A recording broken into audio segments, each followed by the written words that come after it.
Hi, ako nga pala si Colleen.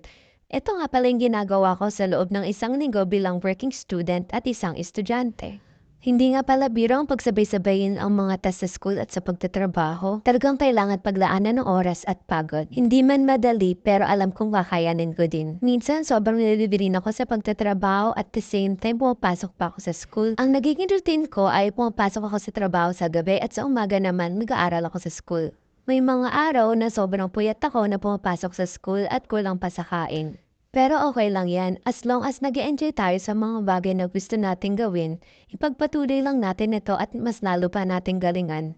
At minsan pa nga dumarating yung mga araw na nagkakaroon ng mga problema tulad nito nakagat ako ng pusa, kailangan ko magpa-inject sa doktor. Hindi talaga natin hawak ang bawat sandali kaya naman kailangan natin maging handa sa mga bagay na maaaring mangyari. At sa mga bagay na ito, marami tayong matututunan at madadala natin ito hanggang sa pagtanda. Sayo-sayo lang pagtanggal ng stress pero mamaya papasok na yan sa trabaho. At minsan pa nga habang nakasakay ka sa motor, mapapaisip ka na lang sa mga bagay-bagay. Dito natin napagtatanto ang mga tama at mali nating desisyon sa buhay.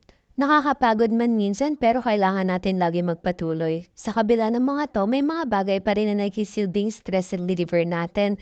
Katulad na lamang ng mga tao na sa paligid natin. Katulad na lamang ng mga kagrupo ko sa sayaw. Sila yung nagbibigay ng saya sa akin at nagtatanggal ng stress. Kapag tumugtog na ang mga music, unti-unti nang nawawala yung mga pagod na nararamdaman ko. At bukas naman ng umaga, online class naman ang mga atupagin ko. After mag-online class hanggang 8 p.m, papasok naman ako sa trabaho. At kinaumagahan, papasok pa ako sa isang subject namin. Nagluto nga pala yung ate ko ng carbonara. Share ko lang at ngayon sasayaw na naman ako. Nakakapagod man ito panoorin, ito naman ang nagbibigay sa akin ng lakas. Kahit maganda pasa-pasa, okay lang. Sobrang saya naman gawin. Pak, tatalon pa yan sa base pit o gugulong pa yan. Ngayon naman, samahan niyo ako sumagot ng mga ethical na tanong. Una na dito, ano-ano nga ba ang babaunin ko galing sa GE10? Ang aking babaunin galing sa asignaturang ito ay ang mga pangaral na maaari kong madala hanggang sa aking pagtanda.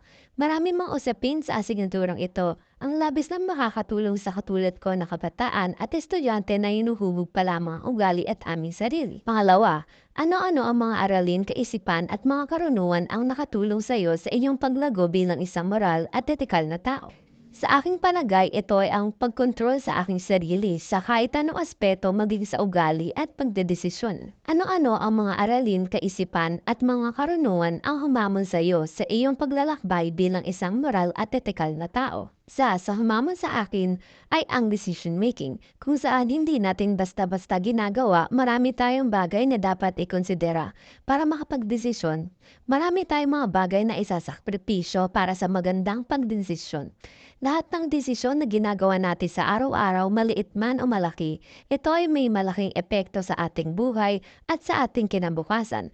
Kaya sa tingin ko, ito ang naging hamon sa akin bilang isang working student na kabataan. At ang panguling tanong, bilang isang mag-aaral ng pumuntasan ng lungsod ng Valenzuela, paano mo maisasabuhay ang pagiging moral at etikal na tao sa iyong tahanan, paaralan, at sa lipunan at pamayanan ng Valenzuela? Maisasabuhay ko ang aking pagiging moral sa pamamagitan ng disiplina dahil kung tayo ay may disiplina, lahat ng magandang matututunan natin sa paaralan ay maaari nating madala sa ating bahay at kung saan man tayo magpunta. Ito din ay makakatulong sa ibang tao na nasa iyong paligid bukod sa iyong sarili. O siya, ito nga pala ang mga ginagawa ko sa loob ng isang linggo at naniniwala ko na makakatulong ito upang mapalago ang aking sarili bilang etikal na tao.